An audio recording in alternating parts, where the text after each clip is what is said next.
And I would like to thank you for not She should doing not be so. disappointed for long.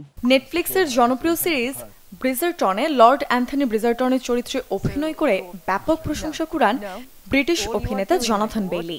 Is toying with the emotions of an impressionable young lady.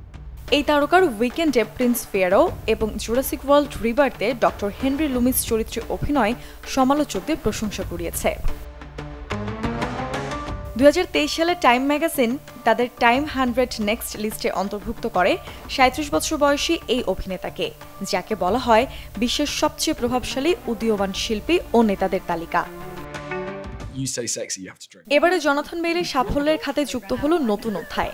জনপ্রিয় সাময়িকী people 1985 সাল থেকে প্রতি বছর বিশ্বের সবচেয়ে আবেদনময় পুরুষকে sexist man alive হিসেবে ঘোষণা করে আসছে।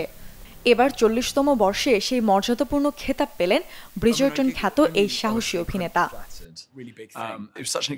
3 নভেম্বর রাতে মার্কিন talk show the Tonight Show starring Jimmy ফেলনে এই ঘোষণা দেওয়া হয়। জনাথন বেইলি তখন কাজ করছিলেন শেক্সপিয়ারের রিচার্ড দ্য সেকেন্ড নাটকে। পিপল সাময়িকীর প্রথম আবেদনময় পুরুষের তালিকায় জায়গা করে নেন মেল গিবসন।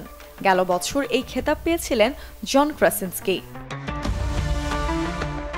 এছাড়াও সাম্প্রতিক বছরগুলোতে এই তালিকায় ছিলেন প্যাট্রিক ড্রিমসি, ক্রিস ইভান্স, পল রাড, মাইকেল বি জর্ডান ও জন লেজেন্ডের মতো তারকারা।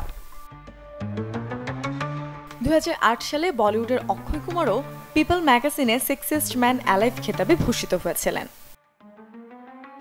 Desk report, channel 24।